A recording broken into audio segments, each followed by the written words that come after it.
everybody.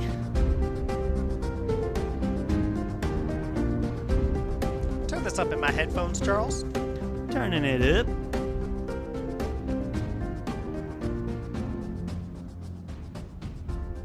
Hello, everybody, one and all. Welcome to yet another very exciting episode of the Friends Talking Fantasy Podcast. My name is Charles, and with me today, as always, is my lifelong friend and co-host, Dylan. I'm ready to talk some fantasy with my friend, Charles. I am ready to talk some fantasy with my friend as well, Dylan, but not just any fantasy today. Because today we are talking about our favorite romances in fantasy. Nice. Yeah, I'm excited to get into this. We were inspired to record this episode because Fantology Podcast, who we highly recommend checking out, another awesome fantasy podcast that you may know from our collabs with them. Mm-hmm. They hold tournaments on Twitter where basically ask people to pick their top 3 favorites of something, and in February, the month of Valentine's Day, they asked for top 3 fantasy romances, and Charles and I answered the call by picking our top 3 romances in fantasy, and we're looking forward to discussing those because, you know, we had to deliberate anyway. And we almost won we almost won the whole thing. We lost to the winner. The semis. But yeah, we lost to the winner. We lost to the winner in the semis. So, a valiant effort from didn't we lose in the quarterfinals? No, semis. Okay. That's like the last 4 is the semis, Charles. But we weren't in the last 4. Oh. We were in the last 8. Are you sure? Yeah. Oh. Yeah, you're right. I know what semifinals are. That's why I knew we yeah, won I was like, yeah, I don't know. I was so confident. But you're right. You put the bracket here. Thank you. I'm glad that we recorded this so we can go back and play it over and over. Where Charles finally proves to Dylan that he knows what the semifinals is. So, yes, we made it to the quarters, which is the Elite 8 of the tournament. But you said almost won, Charles. Well, I don't know if I would losing say the quarters to the one that won it all is almost winning in my book. I don't think that's necessarily the case. Well, either way, I think people probably tuned in to listen to us talk about our favorite fantasy. I'm just qualifying that you know these picks are going to be good. Sure. Because they almost won. And but before we get into it, this one is a little tricky with the spoilers. Dylan, you want to navigate that for the listeners out there? Yeah, sure. It basically boils down to there's only 2 things that we could potentially spoil for you in this episode. And one would be the Game of Thrones show, basically. Like, if you've watched the Game of Thrones show, probably you'd only need to up through like the first 5 seasons or so, but let's just say the whole show. That could get spoiled for you if you listen to the rest of this episode. And the other thing that could get spoiled for you if you listen to the rest of this episode is Star Wars episodes 4 through 6, like the original trilogy of Star Wars from way back. And the only thing we would spoil in all likelihood is stuff having to do with particular relationships and what plays out in those relationships. Right. If the knowledge that people are in a relationship is a spoiler to you, then Star Wars and Game of Thrones will have spoilers. But beyond that, if you're worried about plot points, twists, reveals, we're not going to get that deep. Yeah. We will refrain. We have couples from other books that we'll talk about, or at least romances, I guess. At least one of them, I'm not sure if I'd call them a couple, but yeah, we won't necessarily discuss any plot points or things about those, and we won't spoil any books. Yeah, that's pretty fair. I'd say so. Cool. All right. Yeah, unless you count the Song of Ice and Fire books up through that point. But we won't spoil anything else. Yep. All right, I'm and you might waiting for want to you turn to. this. Yes, Yes, I was yes, been you might waiting for want your to turn. Yeah, I'll do the thing. catchphrase. Yeah, so it was like the more complicated one. You might want to turn this down in your headphones now if you don't want to hear about romantic plot lines in Game of Thrones or Star Wars episodes 4 through 6. What could it be in Could be Star anything. Wars? Could be anything. Yes. All right. Well, let's kick this off with the one like when Dylan came through and was like they're doing top fantasy romances. The one that I was ready with right away was in Game of Thrones. The best couple in Game of Thrones, Jon and Ygritte. The Yeah. Their whole plot line, both in the books and in the show, was by far the most romantic feeling. You got to watch them fall in love and be in the early stages of romance, and there's all these romantic moments that George spends a long time developing, and it's very wholesome, and it was super well written. Their dialogue is fantastic.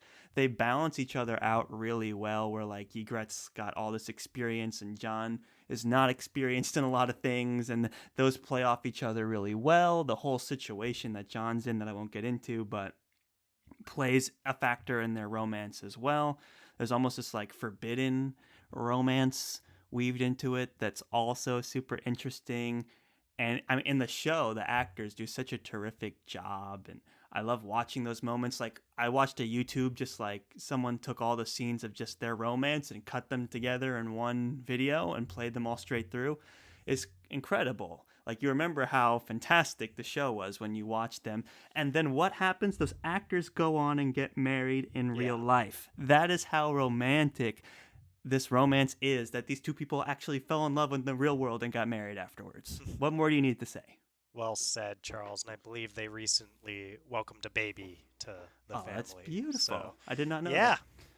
that. I mean, George wrote such an incredible romance plot line between Jon and Ygritte that those two actors, Rose Leslie and Kit Harington, fell in love. Charles, that's saying a lot. And I'll say that the show, just the fact that these two had so much chemistry Yeah. between each other, and it was palpable when they were You're together. like actually watching it's them like, fall in love, yeah, like in real time, both in exactly. real life and as the characters. I know It's so crazy to think on that that now.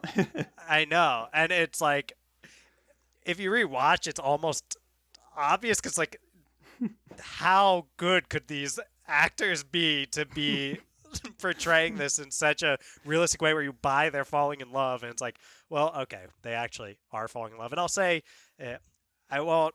We did give the spoiler warning for Game of Thrones, but I won't go into detail. I'll just say that perhaps other relationships that may or may not have included one of those actors did not seem to have the same level of chemistry I see. as did Jon and Ygritte, right? Like 100%. and it made it hard to watch, right?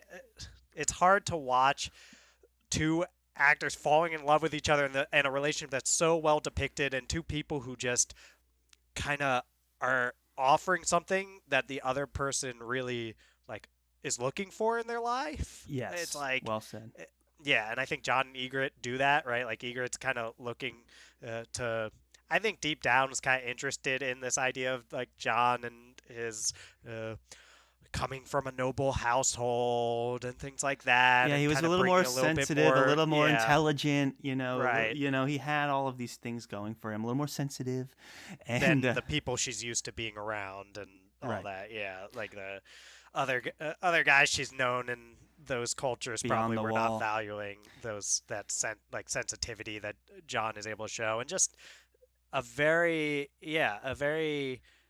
different person, but someone that you understand what she would see in him. And it goes the other way too with Jon. You can totally see what he sees in Ygritte, where she just is so carefree in a lot of ways, like just so willing to live her life. And Mm-hmm. Jon is someone who holds himself to such a high moral standard, comes from the Stark family, and he is, raised by Ned Stark. And when you're raised by Ned Stark, you get a very strong moral code Yeah. instilled in you. And Jon's carrying that around on his shoulders everywhere. And here comes Ygritte, who's like this carefree person, like, dude, you can just like live your life and be free. Yeah. And it's like, yeah, of course, Jon thinks, like, why would I not want someone like that in my life? And it's just such a believable and well written relationship. Very well said. And then like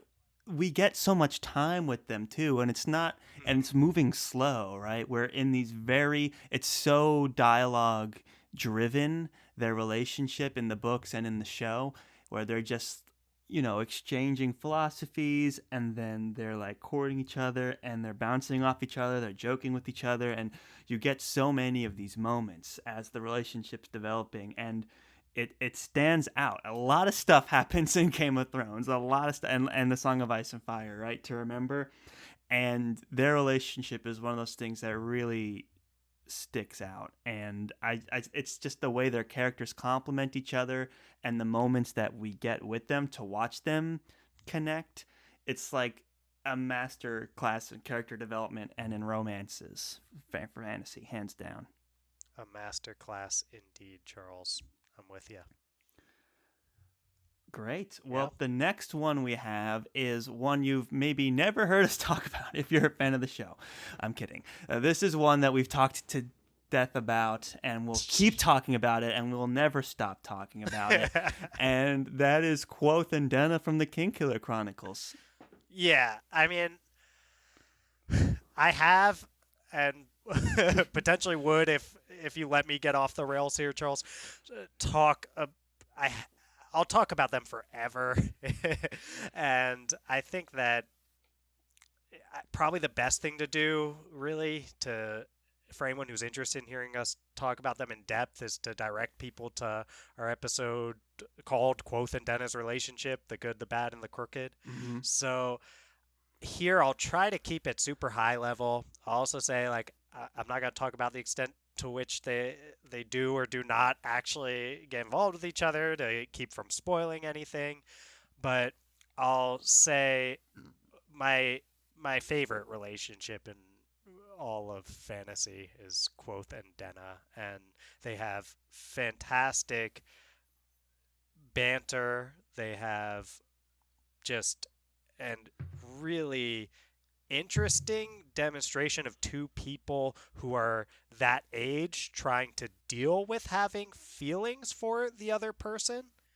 And I no relationship I think I've ever read hits me so hard in the feels in the way that Quoth and Denna's relationship does, and it just is, it's my favorite part about the Kingkiller Chronicle, which is one of my favorite series ever.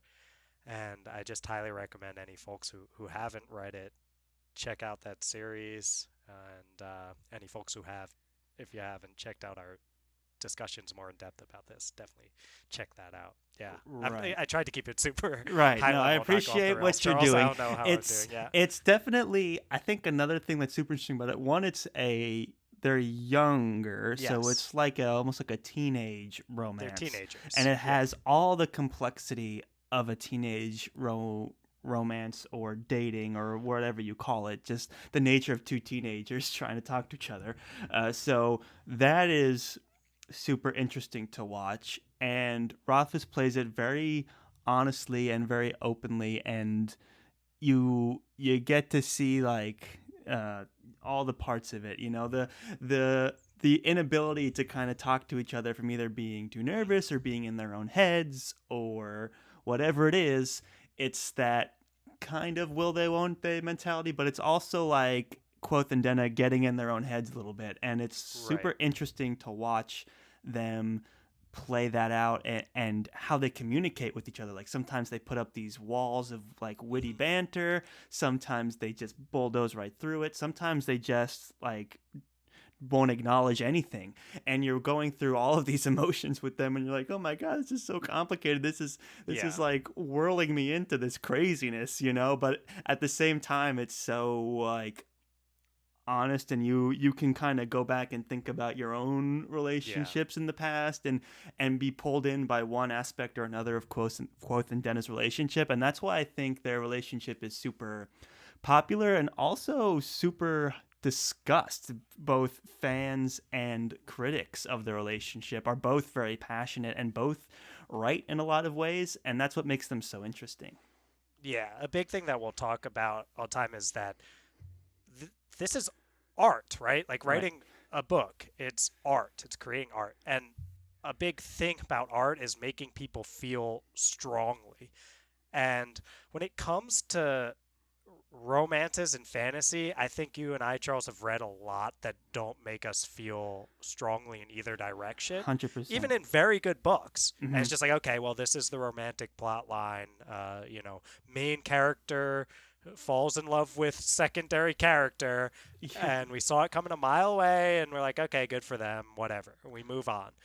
Quoth and Denna make people feel so strongly, be it in the direction of just thinking it's incredibly written and just being in awe of it, or be it in the direction of being extremely aggravated with it, or being almost like hurt by how relatable it is how I might put it. Like many people end up in their feelings about this being such a relatable way of two people interacting when they're teenagers that it's so painful for them to read that they can't stand it. And I understand, and you don't need to want to feel that way when you're reading something that you like to do for a hobby, Right. like It doesn't but conform to what a lot yeah, of like romance books kind of are like. So right. if you're missing those pieces, it can also be frustrating in that way as well. You're like, what is this? This isn't the relationship that I want to be reading about, Yeah. Which is totally understandable, but that's what makes it stand out. Yeah, and Rothfuss is so incredible in how deft a hand he has Yes. for, I feel like, conveying the things he needs to convey about how to perceive Quoth and Denna without stating it explicitly. I think it's all there, but as Patrick Rothfuss once said, I like to imply more than I like to exply. Right. That's Right. He definitely lets these characters do their own thing and lets it just out there and doesn't contextualize it, doesn't embed it in like all these kinds of metaphors, or maybe he does, it's up for well, he doesn't contention, like metaphors. but A lot of yeah, them, he actually. just kind of puts it out there and lets it um speak for Yeah, itself in a lot of ways. So you don't really know the intent or where it's going or anything like that.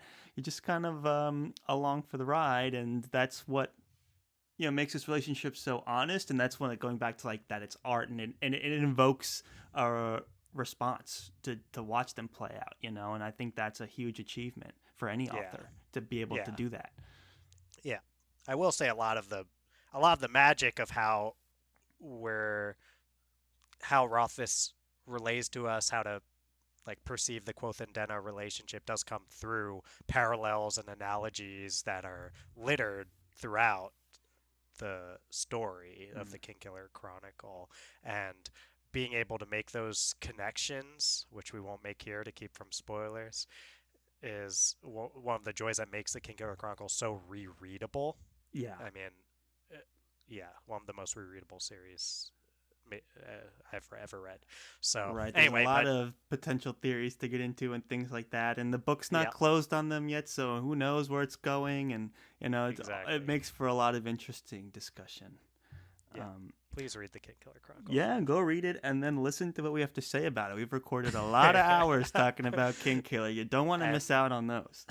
and more to come for sure. So, Yeah. and because of that, maybe let's not spend hours talking about Well it right said. now. I kind of have a confession to make going into this one. This one was a bit of a stretch for me. Like these first two were so obvious, and I was like, "Oh, we need a third one." And we had mentioned at the top that there were potential spoilers for Star Wars, and well, we're bringing that up right in this moment, and we're talking about um, Chewie and Han. No, we're talking about Han Solo and Princess Leia. That we are.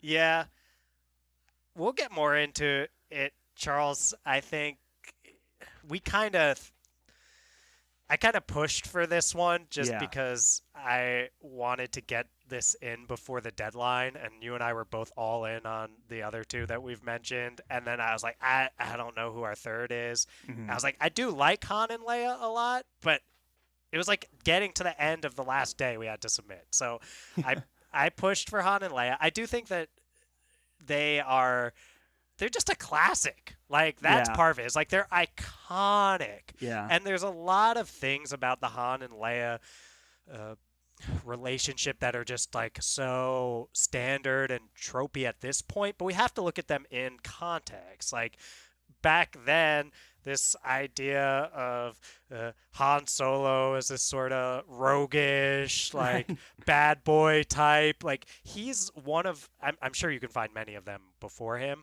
but I'll say in very popular speculative fiction stuff, he is one of the trope generators there. Not even necessarily like a follower in all of it. And there's many characters that have tried to replicate the Han Solo vibe, and it's rarely replicated to the way that it's captured Mm-hmm. by Harrison Ford. Yeah. And I think that the Han and Leia relationship, I mean, uh, some very interesting moments. I right there's the legendary "I know" Yeah. scene That's so where good. he's yeah She's like, I love you. And he goes, I know. It's like, come on. That's movies. That's movie history. That's going to be in the books, the textbooks forever. You know, it's one of those things that's like, oh, that was really good. Um, I will say also, like, yeah, and just saying I know. That's so in his yes. character. That's so part of that roguish element you were Mhm. talking about. And I think what makes this relationship so impactful is Harrison Ford's acting, obviously, where just the slight cracks in that roguish exterior are so emotionally impactful because you know how honest those moments are and how much we have to overcome that whole roguish, like, I do this for Yeah. myself, I'm in it for the money. That there's characters who are on their knees professing their love, and then there's just Han going, I know. And they hit the same because you know how big of a leap this is for Han Solo, and Harrison Ford's performance. It's like you know how big of a deal this moment is because you're like, whoa, this is like so honest in this moment. And yeah, it's a really small gesture, but in the context of Han Solo's character, it's hugely significant. And I think that's what makes the relationship particularly stand out and interesting, and And of especially in Star course, Wars.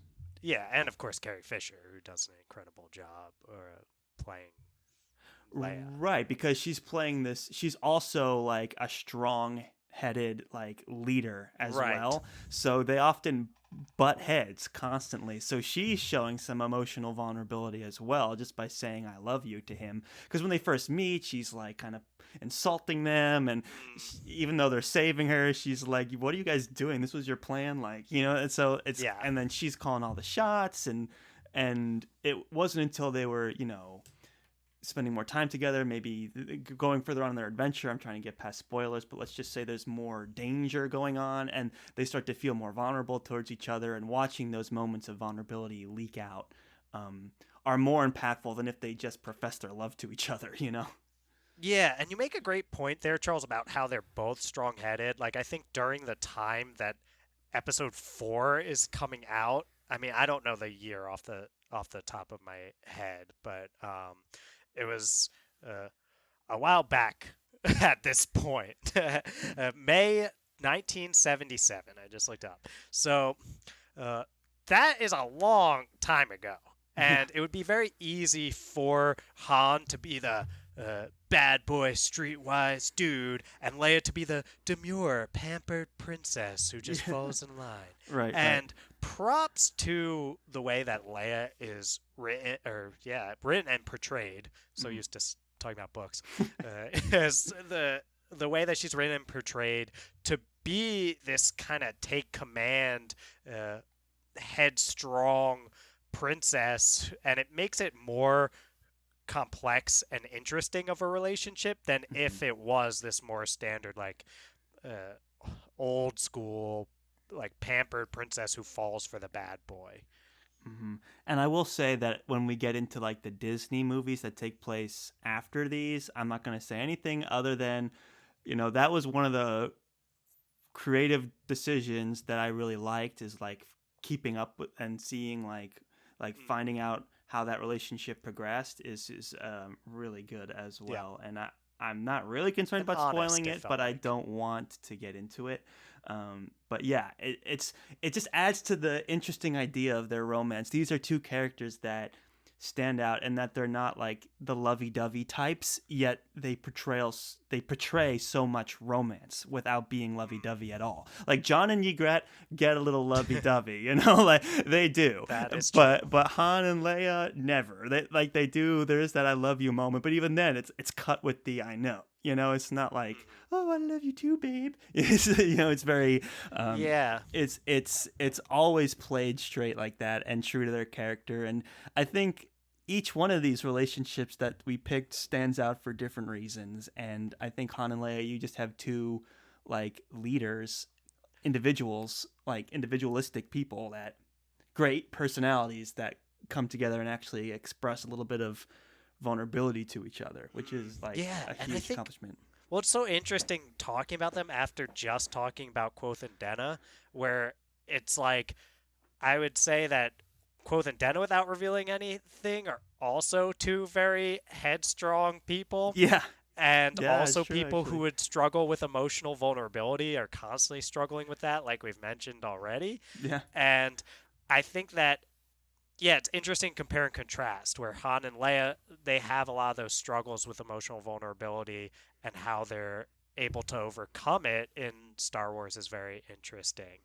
Mm. And yeah, we really have no I mean we have no idea where the Quoth and Denna stuff is going because there's a whole nother book. So it's interesting just to think about those two compared to each other. Yeah, I'm I won't looking say forward more to to keep continuing from to compare spoilers, them but I actually. yeah, They I are kind of want to talk surprisingly more. similar.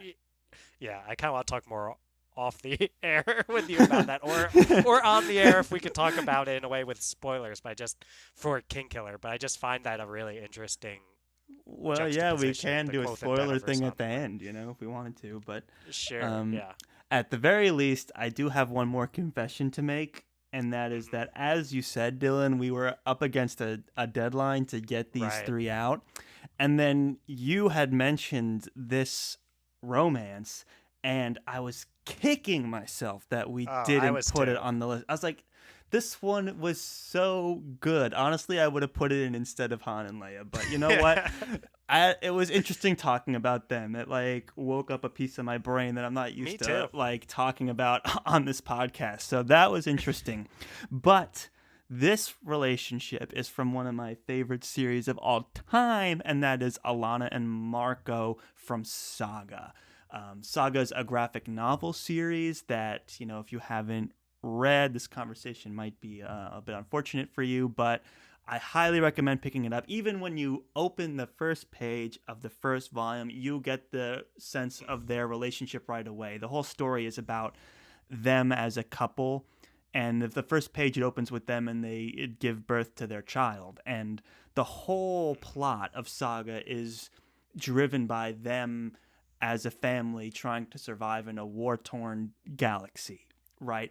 But Yep. what Brian K. Vaughan and Fiona Staple do is they focus on the relationship of Alana and Marco and their child throughout. Even though there's a huge, grand, epic Star Wars caliber galaxy battle going on, it's they decided to like instead of what happens with Han and Leia who are in the battle, how do like the common people get like affected by this? And that was kind of the thesis for Saga. And so the whole focus on Saga is this honest portrayal of a modern family. The only way I can describe it is that the dialogue is very modern, and Hmm. the situations that they're in are very modern. But it feels so real, and it like the ebbs and flows of their relationship. And unlike these other romances that we've discussed, they're already in love.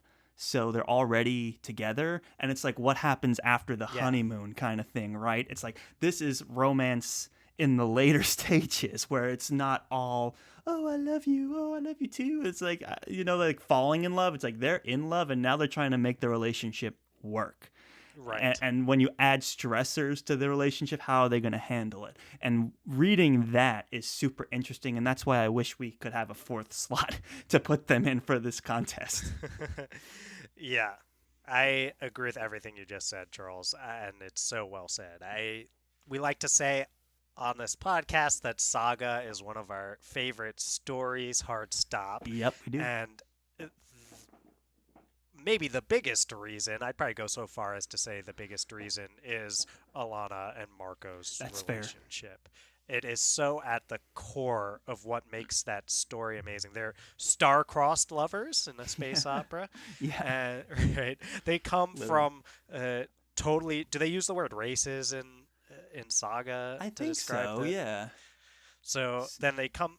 Yeah, like they come from totally different planets that are at war with this giant, almost like Cold War style war with each other, right? Like fighting through other worlds and all this kind of stuff. So it's two really powerful, I guess, planets that are just at war with each other, constantly fighting each other. Mm. And there's not supposed to be people from those separate planets getting together. And Alana and Marco, like we said, it starts with them having a kid who represents this almost symbol of potential unity, I guess, between those two.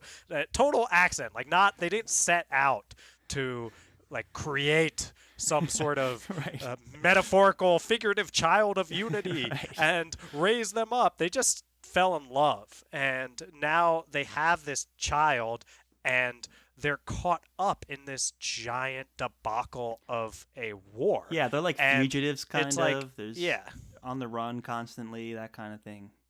Exactly, and it gives us the opportunity to take a couple, like Charles was saying, that's already in love with each other, and watch how they navigate the inevitable challenges that are going to come with just marriage or I don't know if marriage is the right word, but like being a couple in love with each other in general. That's just going to come with challenges, and being two separate people with strong personalities, which they both have, that's going to come with challenges. And raising a kid, that's going to come with challenges. And being in the middle of a giant war and at the center of it in terms of being wanted by both sides. Being wanted by both sides. That's going to come with a lot of challenges too. Yeah. So in some ways it gets to be this portrayal of an honest, like, how do two people who you already know love each other, how do they, like, is that enough, right? Like, is that enough for them to continue to deal with all of the obstacles that are going to get thrown in their way? Exactly. And it's an exploration in a lot of ways of this kind of, a lot of stories end with love conquers all, and like, oh, they got together, now like everything's fine. And that's just where it's starting for Alana and Marco, and that's part of what makes them so interesting, in addition to just how real all the characters feel in Saga, especially these two. Yeah, and I think when you're like thinking about romance, you're thinking about the courtship phase, but like how are you continuing to have romance when you're already like married and you have a child together? And there is a lot of that like relationship like drama, and there's a lot of really great romantic moments as well, but it hits on a whole other level because it's not like two people expressing their vulnerability to each other and falling in love. It's two people like working through challenges together and continuing to like learn things about each other and like loving each other and like learning new things about each other. It's like a really like, it takes this like idea of romance to the next level. It's like a matured romance, right? Where you're learning like more about them, and then of course just the whole interesting situation that they're in, like we said, about being wanted on both sides of a war that is unescapable in the galaxy. So it's great. And as much as there is a lot of this interesting politicking going on, it's really the hyper-focused relationship dynamic that is the driving force of this story. And I actually think Brian K. Vaughan said the inception for this was writing Star Wars, but from the POV of like, a regular person and how the war affects them. I think that was kind of like the genesis for Saga, and then obviously the Alana and Marco are like at the center of it, so they're not exactly like nobody, but they're at that level and they're trying to survive, and the war affects them and they can't really control the war at all. So that's what's like super interesting about it. Sometimes there's this powerlessness of like being in a war-torn place, but sometimes like the family's like, comes together, and like home's what you make of it. It's all these different themes going on together, and it's a much more complex, mature study on romance than some of these other romances that we put in here, which are like falling in love. Yeah, you touch on something so great there, Charles, which is this sense of powerlessness, because that's something I was trying to navigate, was like, how do I speak about, I get what you're saying with this, like they're just normal people, because they are just normal people, but then it's like they're also at the center of it, and the thing that's the difference is that lack of power to actually enact anything in the world. Like all this war like stuff Han is just Solo has the Millennium Falcon, around Princess them. Leia is a general of the rebellion. They don't have any of that. Nothing. Like they're not Jedis. They don't have Jedi powers. Nothing. Zero. Right. And it allows for this to be such an interesting portrayal of something that actually a lot of us can relate to, even if we're not at the center of a giant intergalactic world, which is just you can't control what the world throws at you. Yes. What you can control is your own actions within your relationship, given whatever is happening around you. And Alana and Marco are kind of this like way hyperbolized in all the best ways, I guess, like example of that is like the world can be getting destroyed around you. They could all want you dead, and terrible things can be constantly happening. And how do you two navigate your relationship amidst all that?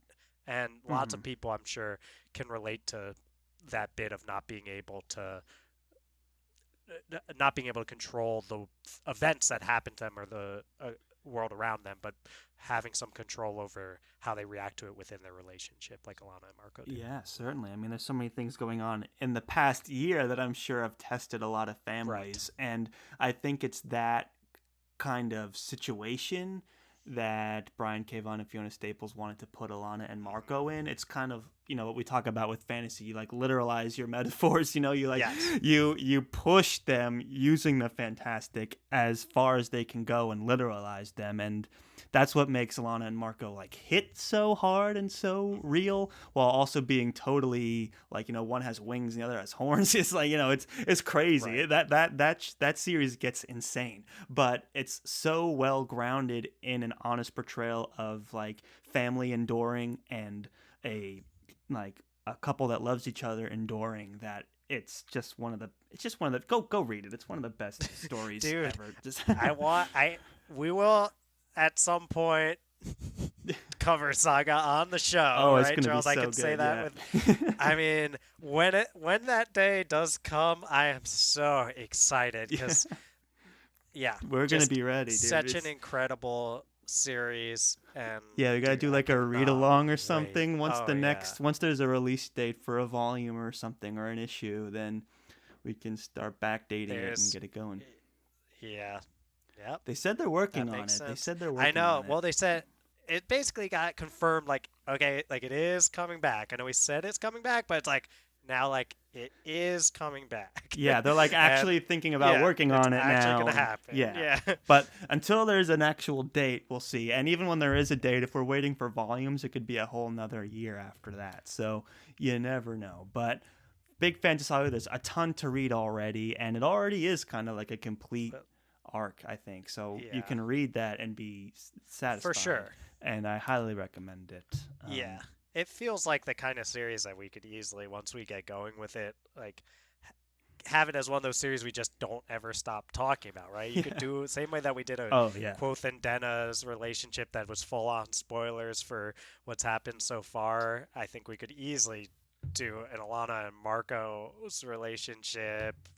We could do a bunch of episodes probably on that. Oh We my could do gosh. that like each volume. But Dude, I could go dude, page by so page on Saga. Like, don't even get me so good. started. But yeah, definitely looking forward to talking more about them Dude. and kicking myself that we didn't put them in here. But you know what? The three we put in were good, and I actually feel better about Han and Leia than I did before we recorded. Actually, as I started talking about it, I was like, "Oh yeah, I actually like this more than I thought I did." So this was an interesting little discussion, and yeah, man, all these romances, these are all such great stories, some of the best, and it just got me excited. What can I say?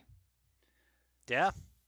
I'm pumped. I've had the same exact experience with the Han and Leia thing. It's like I was kind of like, okay, well, we got to talk about them and all this. And then when we got going, I was like, especially in its context. Yeah, right. It's an interesting the late 70s that they're coming out with it.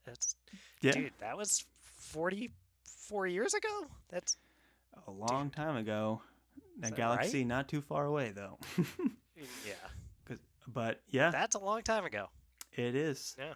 The world's a different place. And I don't know. I feel like Han and Leia, that relationship, it holds up really strong. I mean, there's so many movies that came out in the 70s and the 80s that you can watch and just roll your eyes at. But just cringe. Just cringe so hard. But Star Wars, like, good for them for at least, like, you know, Leia might be the only female character in that whole movie, but at least she was a really strong She's a good force. one. Yeah, dare I say force. And that's more than a lot could say, is having one, I guess, one female character written well in a way that can allow for an actress to portray them as well as interesting portrayal of a princess as well. You know, she's shooting blasters, leading a rebellion, you know, butting heads with the roguish types. For sure.